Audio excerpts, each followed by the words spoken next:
I think my fiancé is cheating on me with my celibate brother. And the worst part is they're using God as their cover story. Typing that makes me feel like I'm losing my mind. For 6 months, I've had this slow, poisonous suspicion, eating everything that used to feel steady. I need strangers to tell me if I'm crazy, or if this is actually as rotten as it feels. My brother Gabriel is treated like a local saint. He's 31, 2 years older than me, and at 16, he stood up in church and pledged celibacy to dedicate himself to ministry. Mom Lydia practically glowed with pride. Since Dad died, Gabriel became the man of the house, the moral compass, the kid everyone points to as an example. I'm Mason, the practical one, the mechanical engineer, the boring background brother. Then Rachel came along. I met her at a church fundraiser, and something about her lit a spark in me that I didn't know existed. She wasn't just a nice Christian girl. Her faith was woven into everything she did. She ran the community welfare center, spent her weekends helping the homeless, and could quote scripture as if she'd co-authored it. She was beautiful, serene, and looked at me as if I were the only person in the world. For the first time, I had something that felt mine, something special that even Gabriel's long shadow couldn't touch. Mom was ecstatic. She called Rachel the daughter she never had and practically glued her to our family. Sunday lunches, charity events, family dinners, you name it, Rachel was there. She listened to Mom's endless critiques of my boring life without a single sigh. She smiled at everyone, made people feel like they mattered. And of course, she clicked with Gabriel immediately. At first, I thought it was great. It's wonderful that the two most important people in your life get along so well, Mom said, practically glowing. Yeah, well, maybe a little too well. It started subtly. These little things I tried to dismiss as paranoia. Rachel began quoting Gabriel, not casually like mentioning something he said, but adopting his exact phrasing, his cadence. She'd talk about a problem at the welfare center and say, as Gabriel says, the soul's burdens are lightened not by action, but by surrender. That's his line, exactly. Then there were the lingering moments. After church, when I was ready to grab lunch, she always had some excuse to stay behind. I just need to ask Gabriel about a passage, she'd say, touching my arm. I'd wait by the car, but what should have been 5 minutes stretched into 45. When they finally came out, they'd be walking so close, heads bent together, whispering intensely. The second they saw me, the world flipped. Silent smiles, abrupt gestures. Gabriel would pat my shoulder and say, take good care of your fiancée, Mason. She has a truly inquisitive spirit. I tried to talk to her about it once. Driving home, I asked casually what they were always whispering about. Her face tightened. I swear for the first time, her serene mask cracked.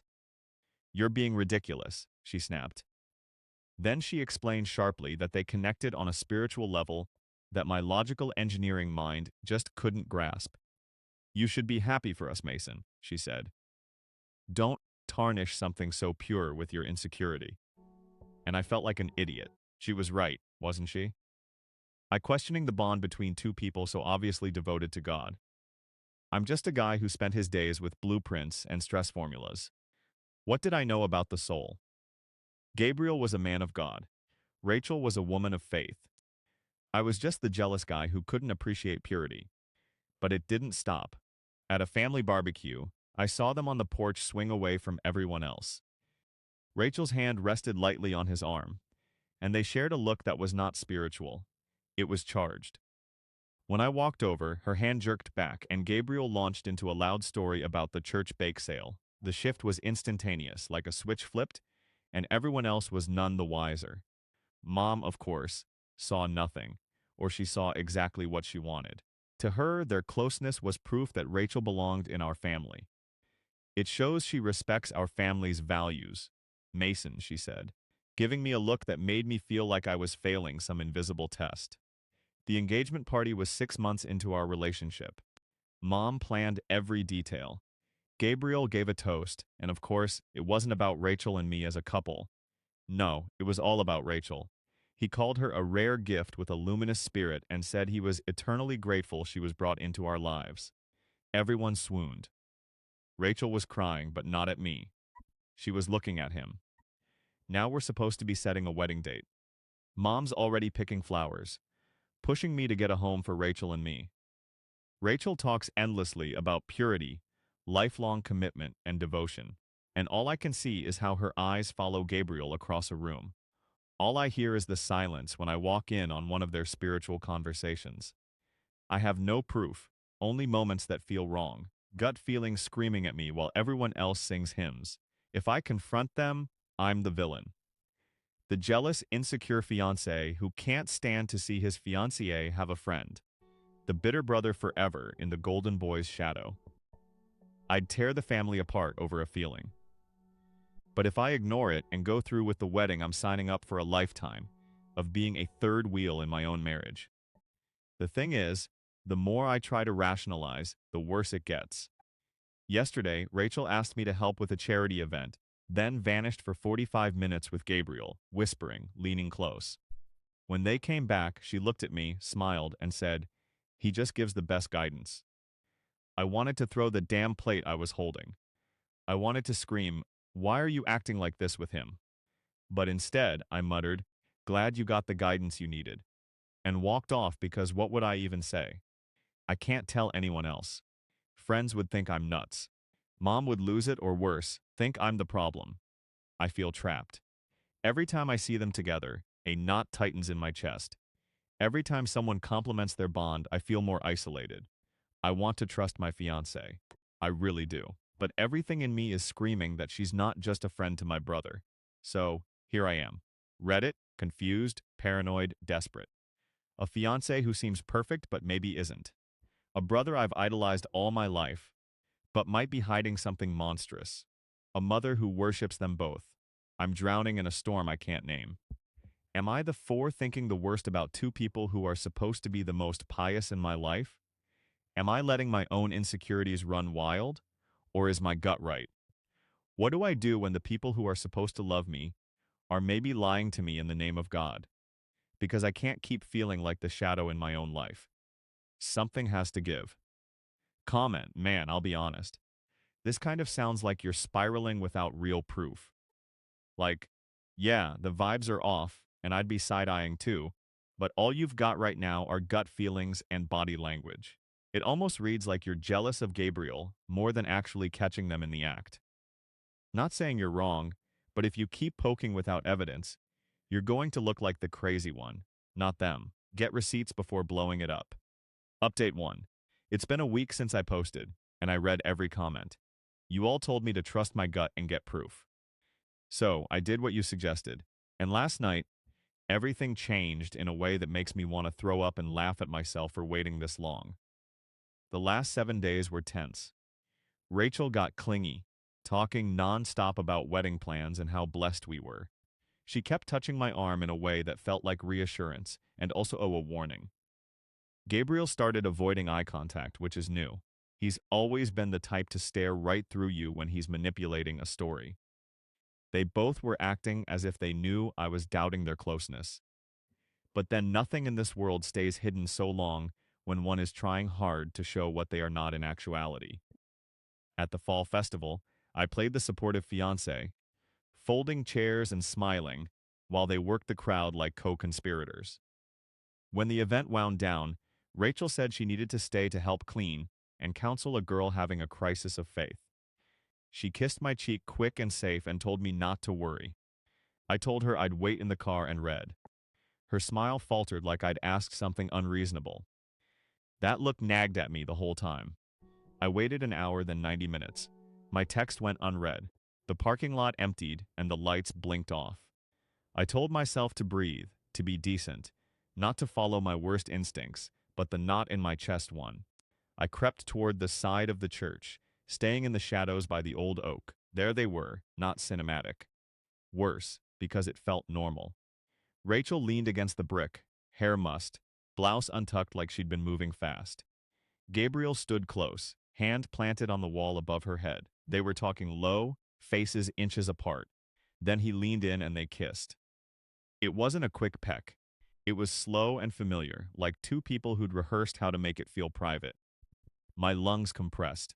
My body wanted to sprint, to shout. to grab them, to destroy everything. Instead, I ducked behind a bush and watched them walk away side by side as if nothing had happened. And my heart broke thinking Rachel forgot that I was waiting for her. The cheating stung me. But Rachel walking away with Gabriel, it set my heart on fire. They came home later. Rachel hummed to him and talked about the girl feeling better. She asked me about my night. I said it was enlightening. She smiled and didn't notice my tone. Gabriel watched my face like he was waiting for me to break. I'm in this suspended horror where the images burned into my head, but I still don't have proof that would make it impossible for them to gaslight me. Also, I could have barged in on them that time, caught them red-handed. But I was numb and rooted in my spot. And now, if I accuse them, I get labeled paranoid, jealous, and unchristian. The church and my mom would probably rally around Gabriel so fast it would crush me. If I wait to gather evidence, I have to see them pretending to be virtuous every Sunday and live with this quiet betrayal. Part of me wants to go nuclear, text Rachel the photo in my head, and demand answers. Another part, scarred by people saying I'm overreacting, wants to play it cool, and maybe find evidence without a scene. The worst part is how small this makes me feel. Love used to feel powerful. Now it makes me vulnerable to their performance. 2 times this week, I almost confronted them. I sat at the kitchen table, hands shaking, and asked Rachel quietly, "Why do you and Gabe need alone time so much?" She blinked like I offended her and said, "You're making things ugly." Gabriel smiled and added, "We're building something good for the church." That dismissal, weaponized piety shut me down. I left because I couldn't trust my voice. I don't know if I should tell my mom before I have undeniable proof. I don't know if I should hire someone to follow them or keep trying to catch them myself. I don't know if leaving now without making a stand is cowardice or self-preservation. What I do know is this. When I saw them kiss, part of my life that I trusted cracked. If you read my first post and told me to get receipts, thank you. If you didn't believe me then, I don't expect you to now without proof. I need advice on how to collect that kind of proof without turning into the villain or losing everything before I can act. Also, if anyone has handled this without involving lawyers or police, tell me what actually worked. I need practical steps, not platitudes or moralizing. I'm freaking out and so tired. Really, honestly, please. Reddit. What would you do next? Update 2. Sunday dinners at my mom's house have always been intense, but yesterday's turned into something I'll never forget for all the wrong reasons. It's been another week since I caught Rachel and Gabriel behind the church, and instead of carefully plotting my next move like many of you suggested, I let the betrayal simmer until I couldn't contain it anymore. I thought I could keep it together. I didn't. I blew up at the worst possible place, our family table. The dinner itself felt like some kind of twisted play. Rachel kept reaching for my arm, tilting her head sweetly while asking why I'd been so distant. Gabriel led the prayer, his voice dripping with righteousness as he thanked God for family, and reminded everyone of the sin of bearing false witness. I could barely swallow my food with that level of hypocrisy choking me. My mom just sat there glowing, proud of her 2 perfect children, the Holy Son and his pure, soon-to-be sister-in-law. I clenched my jaw through the main course, but dessert is where it all went down. Mom brought out a cake to celebrate Gabriel being invited to give a guest sermon at another church. Everyone clapped, and Rachel reached across the table to grab his hand. With that syrupy smile, she said, "We're all so proud of you, Gabriel. You're such a beacon of light." That line broke me. My chair screeched across the floor as I stood. Everyone froze. I looked right at them and said, "A beacon of light or just really good at hiding in the shadows?" It was like lighting a stick of dynamite. I laid everything out. The late-night meetings, the way they whispered, the hours alone, and finally the kiss I saw behind the church. My voice was steady but shaking with anger I've never felt before. And then came their performance. Rachel immediately burst into tears, sobbing so loud it echoed.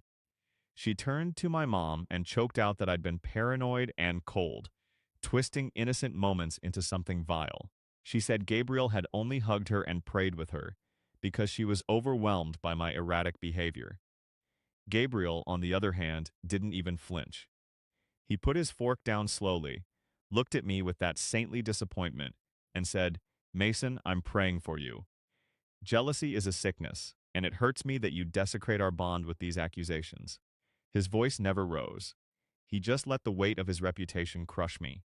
And my mom, she sided with them instantly. She stood up and yelled that I was a disgrace, that she was ashamed of me for spewing venom at Gabriel, the pillar of our family.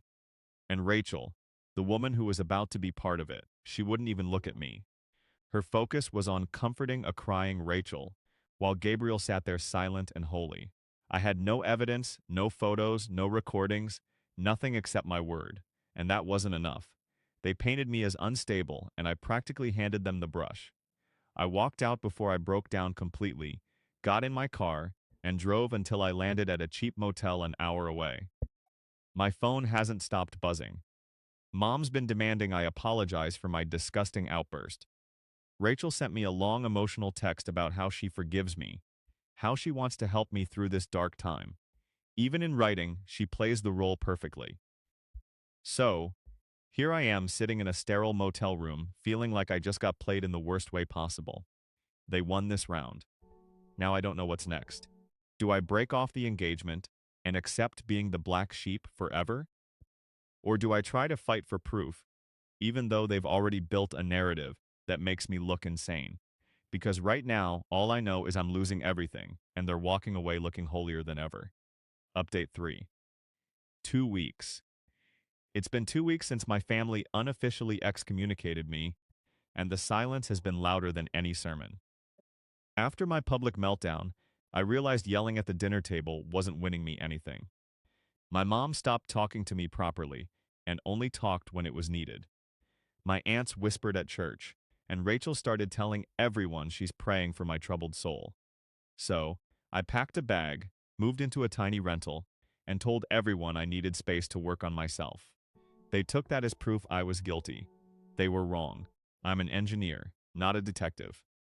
But engineers can be patient and methodical when they need to be. For the last 2 weeks, I chilled the anger down to a hard, icy focus. Revenge is dramatic and stupid. Strategic exposure is smarter. I bided my time, waiting for a chance to get something real. Last Friday, my mom guilt-tripped me into coming over for dinner. The house was stiff and staged. Gabriel gave his usual pitying look, and Rachel pretended to be a heartbroken woman. Midway through dinner, Mom asked me to help move some old boxes up to Gabriel's room. And that's where I saw it, the locked wooden box on his top shelf. Now, it wasn't the first time I saw that drawer. I knew Gabriel had a personal drawer, and the key to it he wore on a silver chain. I'd assumed journals, but the way he kept it locked and secured told me otherwise. Later that night, Gabriel fell asleep on the sofa after drinking scotch. Mom and Rachel were in the kitchen. The living room went quiet. My hands were shaking, but I slid the chain off his neck, grabbed the key, and walked up the stairs. I unlocked the drawer and found a carefully organized collection of photographs. Not any photos. It was a souvenir Gabriel had stored of those women he had slept with. Dozens of them, each with a woman from our church, dated with first names on the back. Married women, girls from a youth group, and volunteers. A trophy shelf cataloging his conquests. I felt sick, but kept going. And finally, I saw the photo. At the bottom was a stack of photos of him and Rachel. Not casual hugs, bed photos, naked under the sheet, laughing at the camera. The dates went back over a year, long before we were engaged. Then I found a cassette tape labeled Rachel. I took a few photos, the cassette tape, relocked the drawer, slipped the key back on his chain, and left. In my room, I dug out an old Walkman, played the tape, and heard them. It was obvious. Rachel's voice, breathless, said, "Oh, Gabriel, you give me something Mason never could." That line stabbed through whatever remained of me. For 2 weeks, I'd watched them act holy while keeping this secret. Now, I had something they couldn't easily spin. But having proof and using it are different problems. If I act now, they'll call me unstable, jealous, and my mom will line up with Gabriel faster than I can blink. If I wait, they could destroy the evidence or worse, gaslight everyone into thinking I planted it. I'm thinking of rational moves, preserve originals, make duplicates, and timestamp where possible. Get legal advice. Maybe loop in people who've been quietly hurt by Gabriel. Anonymous exposure to the right people could matter. A public reveal without backup risks making me the villain. A line from the tape keeps playing in my head. I pictured confronting them, dropping the cassette and photos on the table, and watching their faces. But that's revenge porn, not closure. I don't want to be petty. I want to ruin that can't be blamed on me. I need tactical advice. If you think I should confront them privately, explain how to do it while keeping legal cover. If you think I should leak to the church, tell me who to contact and how to protect sources. I need step-by-step practical moves. No moralizing, just a plan that doesn't blow up in my face. Right now, I'm sitting on damning proof and trying not to light it until I know it will actually detonate. I'm tired, wired, and oddly calm, like an engineer who finally found a problem he can solve. Help me design the solution without turning me into the monster they already painted me as. Update 4. 15 days. That's how long I've been living two lives. To my family, I'm the repentant son, slowly finding my way back. I've apologized for my outburst, been friendly at church again, and kept things civil with Rachel and Gabriel. They think they've won. They think I'm broken. They have no idea that every spare moment has been spent plotting their public downfall. Patience is a weapon, and I've become lethal with it. The first thing I did was secure the evidence. High-res digital copies of all the photos, the cassette tape professionally digitized, so Rachel's voice is crystal clear. Everything is backed up on multiple hard drives in a secure cloud. This isn't just revenge. It's an airtight case. I've been baiting them too, setting little traps. 2 weeks ago, I told Rachel I had a last-minute work trip to Chicago. She kissed me goodbye thinking I'd be gone. That night, Gabriel's car was parked outside her building until 2:00 in the morning. I got time-stamped photos. Their arrogance has been my greatest advantage. Gabriel's been sneaky too, making tiny digs about emotional stability and trusting in the Lord's plan. Even when a loved one strays, Rachel tries to counsel me, saying I should talk to the pastor about my anger. They're so busy spinning the story that I'm quietly building their undoing. Then they handed me the perfect venue. Next Sunday is Rachel's 28th birthday, and since I was busy with work, Gabriel, in some stroke of idiotic irony, suggested he'd throw her a surprise celebration at the church fellowship hall right after the morning service. He's inviting the whole congregation, church elders, extended family, the works. There'll be a slideshow tribute to her life as a woman of faith. He asked me to contribute photos from our time together over the call. I smiled, told him it was a wonderful idea, and offered to make the slideshow myself. He was thrilled. White flag surrendered. He thinks a sign that I've accepted my role in their little fairy tale. He sent me a file with all her wholesome photos, baby pictures, graduation pics, mission trips. He told me to add a few nice couple shots and pick some uplifting music. The board is set. The pieces are all in place. The entire congregation, the community that adores them, will be in one room celebrating a saint. They have no clue they're walking into a funeral of their carefully curated image. The party is in 3 days. Wish me luck, Reddit. It's showtime. Final update. I just got back from church and not for the service itself. This was for the aftermath. The last 3 weeks have been a blur of acting normal. Smiling at everyone, nodding at stories about Rachel's childhood, all while my soul was screaming. I spent hours editing the slideshow, making the first half look like the perfect sentimental tribute. Baby Rachel, her graduation, hugging orphans, sweet, harmless, totally believable. The calm before the storm, her birthday celebration was everything Gabriel promised. The fellowship hall packed with the choir, elders, half the congregation, my extended family. Rachel sat front and center, chair decked in white ribbons, looking like she'd just stepped out of a dream. Gabriel gave me a nod before taking the stage, and he started his glowing speech about her virtue and unwavering faith. People dabbed their eyes, completely absorbed. Then he cued me. And now, A look back at the beautiful life of our dear Rachel, put together by the man lucky enough to soon call her his wife Mason. The lights dimmed. I hit play. The first few minutes were perfect. Everyone awing at photos of her life. Rachel mouthing I love you at me with tears in her eyes, and then the music stopped. The next slide flashed. Gabriel shirtless, a blonde girl from years ago. Date at the bottom. Confused murmurs rippled through the crowd. The slides kept coming. Gabriel with woman after woman. Each one a documented lie spanning over a decade. Gasps filled the hall. My mother went pale. Gabriel froze mid-spec, mouth hanging, open. Then came the pièce de resistance. A single high-res photo of Rachel and Gabriel tangled together in his bed, grinning at the camera like they'd won some twisted prize. The room erupted. Not whispers anymore. Full-blown chaos. Rachel screamed, pointing at the screen and then at Gabriel, yelling that he was a monster who'd manipulated and blackmailed her. Gabriel snapped out of shock, grabbed the mic, and yelled that the photos were fake, that I was a vindictive liar trying to destroy them.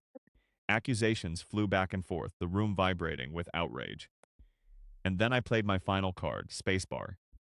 The photo disappeared, replaced by a black screen with a pulsing audio wave icon, and Rachel's voice filled the hall, amplified by the church's sound system. Gabriel, you gave me what Mason never could. The silence was deafening. Every eye turned to them. Their lies, their hypocrisy are completely stripped bare. I didn't say a word. I packed up my laptop, walked down the aisle, and left. Mom tried to stop me, but my part in the church was done. The fallout was instant. Rachel's reputation was destroyed. She was asked to step down from the welfare center, and last I heard moved out of state. Gabriel stripped of ministry training, his title and every leadership position. The church elders publicly denounced him. The man who'd been worshipped as a saint, a self-proclaimed celibate, was now a cautionary tale about pride and hypocrisy. My mother has been trying to speak to me. Her golden boy, her perfect family, all demolished in 5 minutes. She's not just angry, she's humiliated.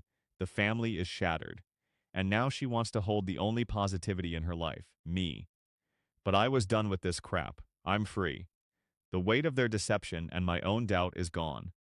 I have now started therapy and found a quiet church where no one knows me. Sometimes someone from my old life asks how I'm doing, looking at me with a mix of pity and morbid curiosity. I just smile. And if they ask about Rachel or Gabriel, I tell the truth. They gave me what I never could have given myself, the freedom to outgrow them. And for that, I guess I should be grateful. Comment. Damn OP. I can't even imagine sitting through that and keeping your cool long enough to pull off the ultimate takedown. I mean, the way you played it, calm, patient, and methodical, like a full-on chess master, while everyone else thought you'd lost it. Insane. Honestly, reading that gave me chills. You didn't just expose them, you dismantled their whole fake little world. Mad respect for keeping your composure and making every second count.